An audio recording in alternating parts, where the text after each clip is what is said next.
My dad tore up my 50-0 scholarship in front of me and told me to be like my brother. I packed up and left that night.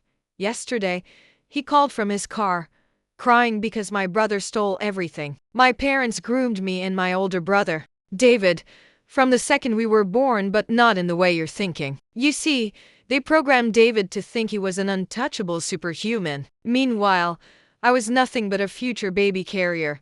When I won a 50-0 academic scholarship, at 16, my dad tore it up right in front of me. I can't believe you even considered telling me about this. You should be pregnant by now, he said, lifting his fist as if he was about to hit me. He managed to stop himself, but it was still enough for me to feel uneasy. That same week, they bought David a 50-0 BMW for his birthday. Image matters for man, Dad explained.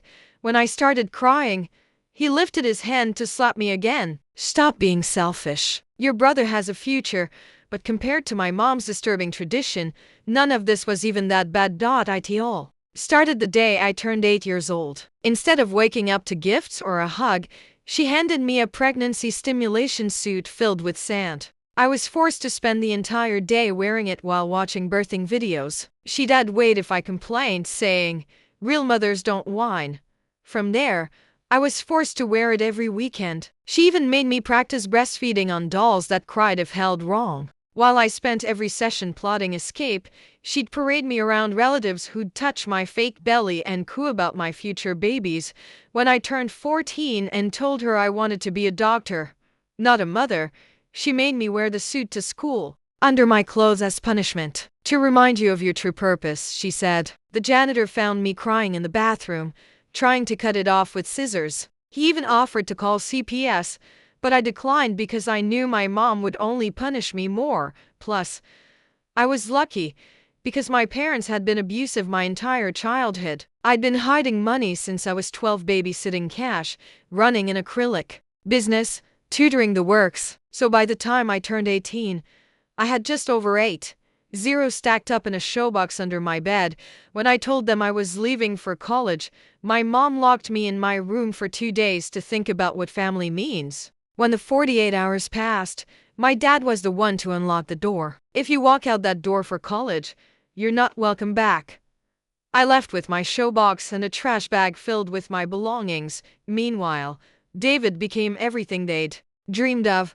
A senior partner at a prestigious law firm, engaged to a Latina beauty, golf buddies with senators. They had so much faith in him that they retired early just to bask in his glory. And as for me, well, I was erased from family photos like Stalin's enemies, but I had a glow up, lol, because just last year I was promoted to director of engineering, 6 figures, company equity, team of 20. I almost called them to share the news. Then I remembered they didn't have my number, and I never saw my parents again until 8 months later. That is, I was fast asleep at 2 a.m. when I heard my old phone ringing in the drawer. It was my mom. She was crying so hard I could barely understand her. "Sophia, we need your help. David, he's gone." "What do you mean gone?" I asked. "He took everything. He was sick with stage 3 lymphoma, so we sold the house, cashed out retirement, everything for his treatment. But there was no cancer." He lied. I sat up in bed and stayed silent as she continued. "Yesterday, the bank called. Our accounts are empty. The house is gone. The cancer center doesn't exist. He's been in Dubai for 6 months. Dad took the phone. We're in our car. We're 70 years old and sleeping in our car. The country club members won their donations back. They think we were in on it. Please, Sophia. You're all we have left." The next day, I met my parents at a Denny's. They looked like different people. Dad's golf tin faded to gray, Mom clutching a garbage bag of clothes. When I handed them my business card, director of engineering, Dad's hands shook. "You made it," he whispered. "Without us, despite us." I said, "I paid for a small apartment 1-year lease and set them up with part-time work through my network. Basic survival. Nothing more." Mom cried when she signed the lease. "We gave the wrong child everything." "No," I said. "You gave the right child nothing. And look what I built from it." When I got home the next day, there were 4 men in my living room. Turns out our parents' money wasn't enough for David because he was in debt. 2 more. Specifically, 10-0 overdue. It was made very clear that my options were my well-being or handing over the money. So, under their supervision, I calmly took out 6-0 in cash and handed it over. I told them I could give them the rest tomorrow, but when they finally left, I felt a deep anger brewing in my stomach because I'd spent my entire childhood wishing someone would hit David into shape, but I never knew that someone was going to be me. I grabbed my phone and texted David immediately. My fingers trembled as I typed the message that would start everything. The response came within seconds. 3 laughing emojis followed by a selfie of him lounging by an infinity pool, the Dubai skyline glittering behind him. My stomach churned when I noticed the Rolex on his wrist, Dad's retirement watch. I initiated a video call before I could stop myself. David answered on the second ring, his face filling my screen with that same smug expression from childhood. He was shirtless, tanned, relaxed. I stood in my ransacked apartment, still processing what had just happened. He spoke first, his voice dripping with concern. Then he laughed, a sound that transported me back to every childhood humiliation. The casual cruelty in his next words about Mom's jewelry made my blood run cold. I realized then that this wasn't opportunistic. This was planned. My doorbell camera app buzzed. I pulled up the footage while David rambled about family obligations. 4 men in dark clothing, faces partially visible, professional, organized, the kind of people you don't call the police about. A knock at my door made me jump. Through the peephole, I saw Miguel, my building security guard. His concerned face told me he'd seen everything on the cameras. I ended the call with David and let Miguel in. Miguel shifted nervously, explaining he had the full footage, but warning me about the type of people who'd visited. When he offered his cousin Rico's number, mentioning he used to run with similar crews, I understood the gravity of my situation. These weren't just any debt collectors.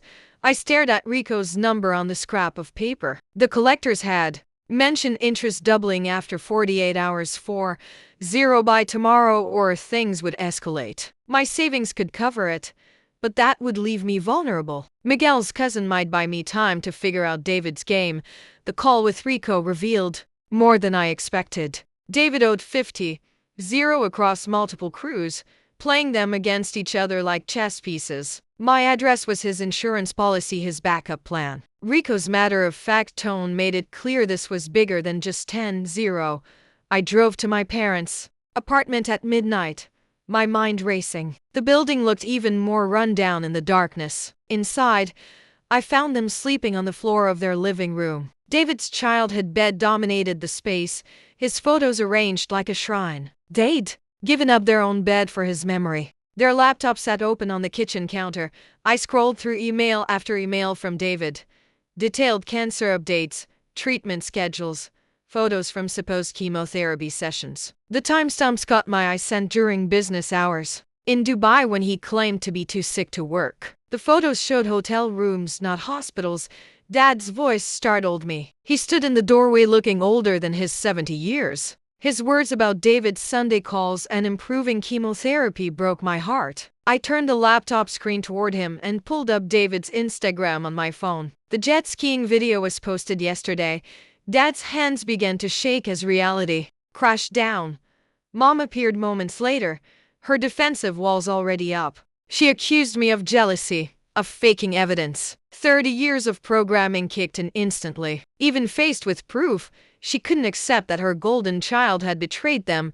The confrontation escalated quickly. Old patterns emerging. I managed to screenshot one crucial photo before Mom grabbed my phone. David's hospital room selfie showed a Dubai license plate reflected in the window. Cross-referencing with his firm's directory confirmed what I suspected.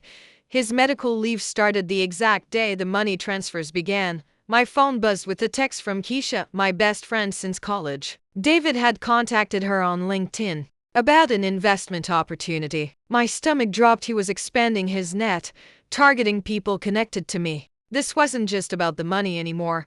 Mom insisted on calling David immediately. I watched her transformation as his voice filled the room. She cooed and fussed while I pulled up his Instagram stories in real time. There he was, poolside, cocktail in hand while fake coughing for his mother. The cognitive dissonance was staggering. After she hung up, I noticed boxes stacked in the corner, my childhood belongings, things I'd left behind. Curious, I opened one and found my old diary. David had been through it, highlighting every mention of money I'd saved or hidden. His annotations in the margins called me selfish, greedy. My college scholarship essay was marked up with notes about abandonment. My phone rang constantly over the next hour. Patricia, my parents' friend from their golf club, other book club members. David had been busy sending messages about my supposed mental breakdown. Each caller expressed concern, but I heard the doubt in their voices. He was poisoning the well. The next morning, my assistant pulled me aside at work. Someone had called about verifying my employment for a family emergency. The caller had implied I was unstable, possibly dangerous. My assistant, loyal after 3 years, had refused to provide information, but she was worried. My HR director, who'd known my family since I was young, called me to her office. She dismissed the concerns but warned me that David was calling board members' wives during charity lunches. He was using our childhood stories, twisting them to paint me as a pathological liar. My professional reputation was under attack. I spent my lunch break at my parents' storage unit. David had left boxes there, supposedly containing his college memorabilia. Instead, I found a laptop with browsing history intact, 2 years of Dubai real estate searches, luxury car rentals, investment schemes. He'd been planning this since being passed over for managing partner. The real shot came in a folder marked Practice Run. David had created a fake investment fund targeting my parents' retirement community, 30, raised for guaranteed returns that never materialized. The Hoa president had quietly refunded people to avoid scandal. My parents had invested half that amount. I drove to the retirement community and found Diane, the Hoa bookkeeper who'd always been suspicious of David. She'd kept copies of everything, waiting for someone to ask. The receipts showed David's signature, his promises, his lies. She mentioned other residents who'd lost money to his emergency loans. The pattern was clear now. Every career setback triggered a new scam, each con more elaborate than the last, always protected by our parents' reputation. I mapped the timeline on my phone, seeing how his desperation had escalated to this final devastating betrayal. A text from an unknown number turned out to be Carla, David's ex-fiancée. She'd seen my parents at the food bank and was concerned about the cancer story. When I explained there was no cancer, her response was immediate. She wanted to meet. Over coffee, Carla shared her story. 40. From her grandmother's inheritance had vanished during their engagement. David had convinced her she was crazy for questioning him, using the same gaslighting phrases he now used on our parents. The wedding was called off, but she'd never gotten her money back. That evening, Mom called in a panic. David claimed I was trying to steal his medical power of attorney. I recorded the call, catching him describing an experimental trial requiring 20 upfront. His voice was weak, pathetic. Mom was crying, begging me to stop interfering with his treatment. Dad's doubt finally surfaced during dinner at their apartment. He suggested they speak directly to David's doctors. Mom shut him down immediately, but I saw the crack in her armor, the seed of truth. Even if she wasn't ready to water it, David's escalation began that night. I woke to find my cousin messaging me frantically. David had contacted him claiming I was elder abusing our parents, using quotes from my childhood diary completely out of context. The manipulation was surgical. He'd twisted my teenage frustrations into evidence of lifelong resentment. I recognized the pattern immediately. When we were kids, David would break my toys, then convince our parents I'd done it for attention. Same playbook, just higher stakes now. The realization made my hands clench involuntarily. Keisha's developer brother called with disturbing news. He'd traced David's hospital IP address to a luxury Dubai VPN service. But more concerning was what else he found. David had been logging into my cloud storage, reading years of therapy notes. My stomach turned as I realized the depth of his invasion. I changed every password immediately. But the damage was done. David had already downloaded sessions where I discussed feeling guilty about succeeding despite my parents. He'd weaponized my vulnerability against me, using my own healing journey as ammunition. Creating an encrypted folder became my next priority. I documented everything meticulously, sharing access only with Keisha and Rico, insurance against David's manipulation campaign. Every receipt, every screenshot, every piece of evidence backed up in triplicate. Rico called with updates from his connections. David owed 6 different crews across LA and had been giving each crew's address as his own. My apartment was his safest option, the only address not already burned with other collectors. The web of his deception was staggering.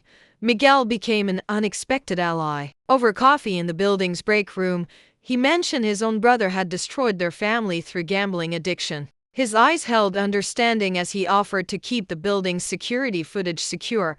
Sometimes blood didn't mean protection. Through my company's legal plan, I hired a private investigator. Within days, he uncovered something explosive. David's firm had conducted an internal investigation last year for client fund irregularities. They'd settled quietly to avoid scandal, but the damage was clear. Marcus, David's former assistant, agreed to meet me at the same Denny's where I'd reunited with my parents.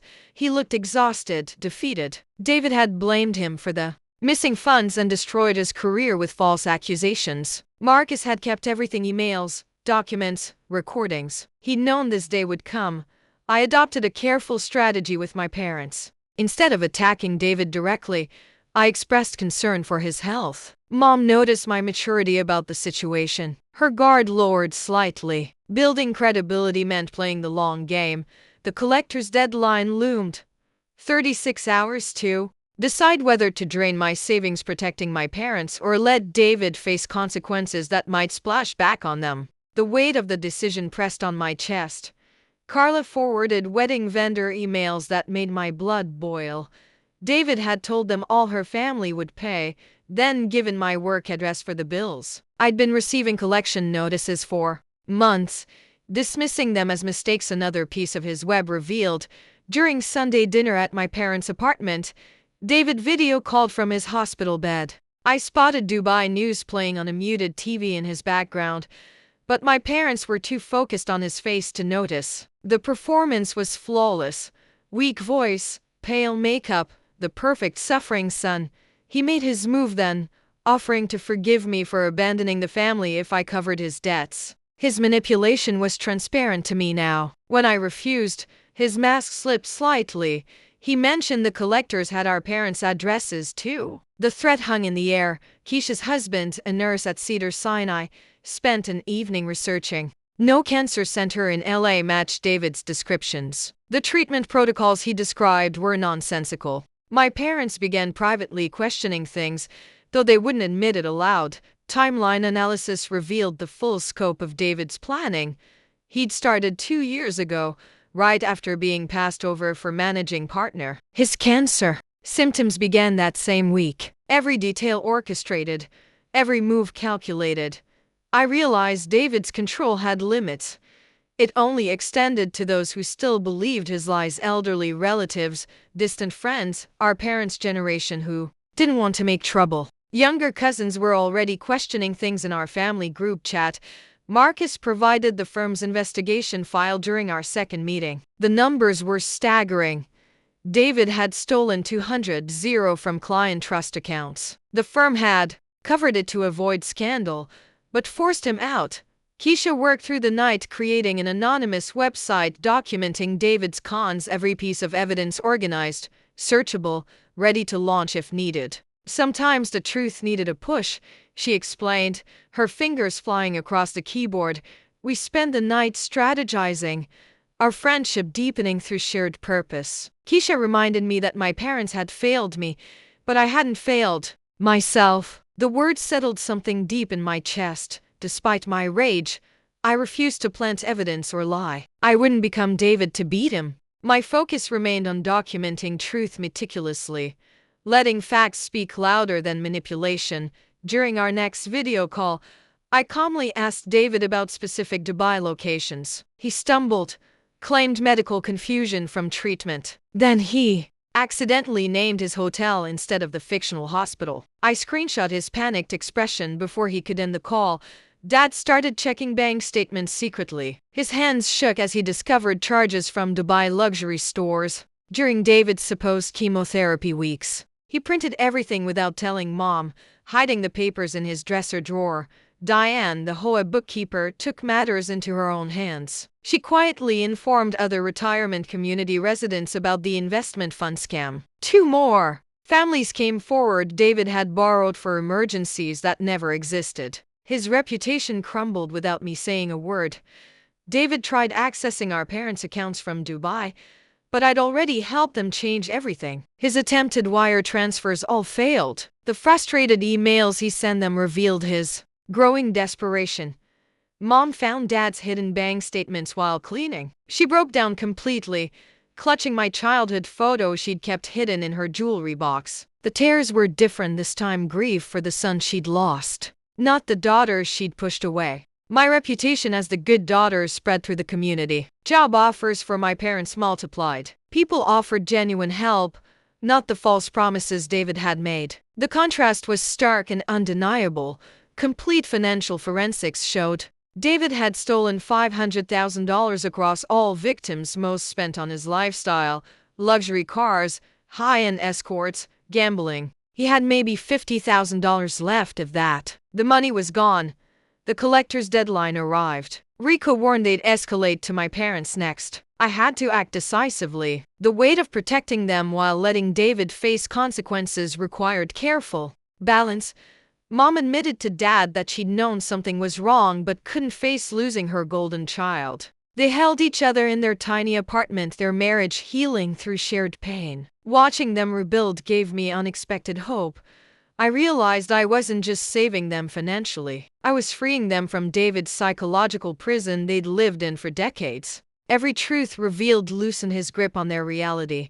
When Mom broke down during my next visit, I comforted her without gloating. I explained that David was sick in a different way. His betrayal wasn't her fault. It was the first time she'd properly hugged me since I was 8 years old.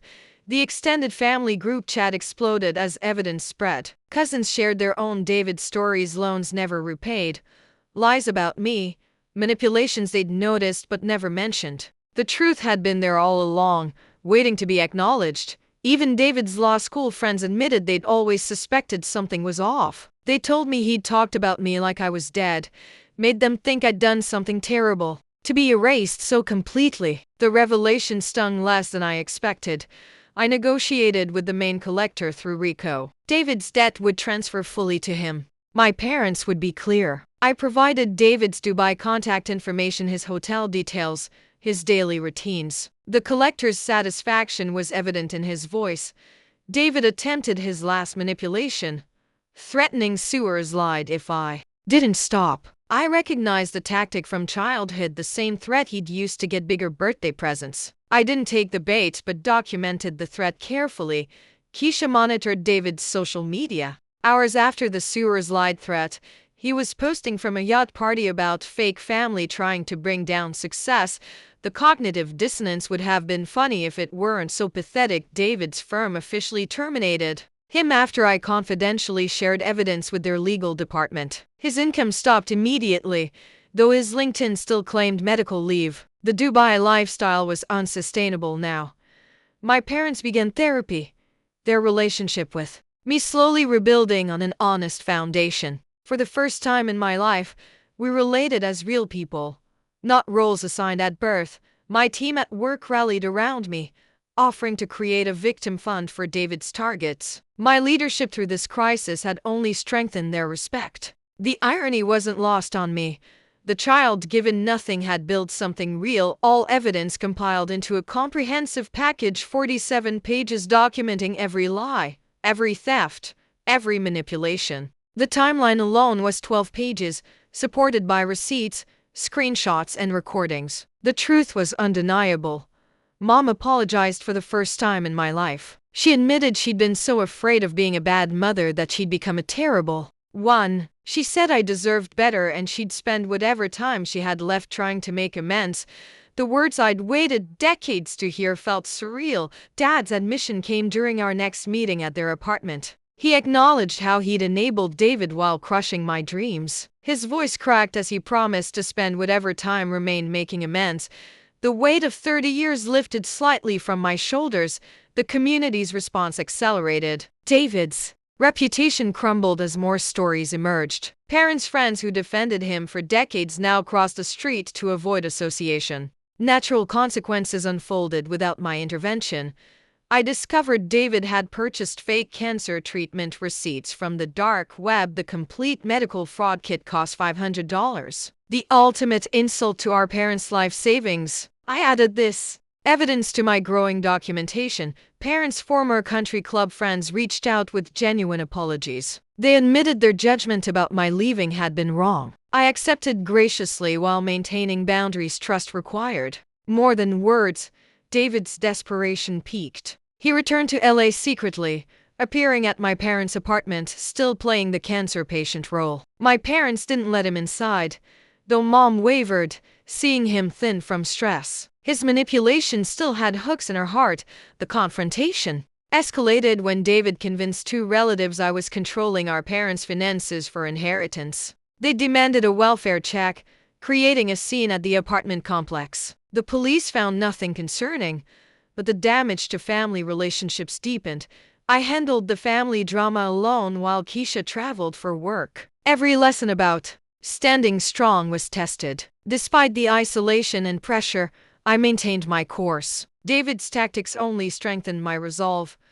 Making a crucial decision, I offered David $10,000 to disappear forever. It represented my remaining savings, but clean closure seemed worth a price. I knew he'd likely refuse or demand more, so I recorded our entire exchange. David took the money immediately, then demanded additional payments, revealing he'd never intended to honor any agreement. I anticipated this betrayal and captured everything. His greed would be his downfall. The family gathering at my aunt's house became the final battleground. David arrived playing victim while I arrived with evidence. Family members had to choose sides. The division was painful but necessary.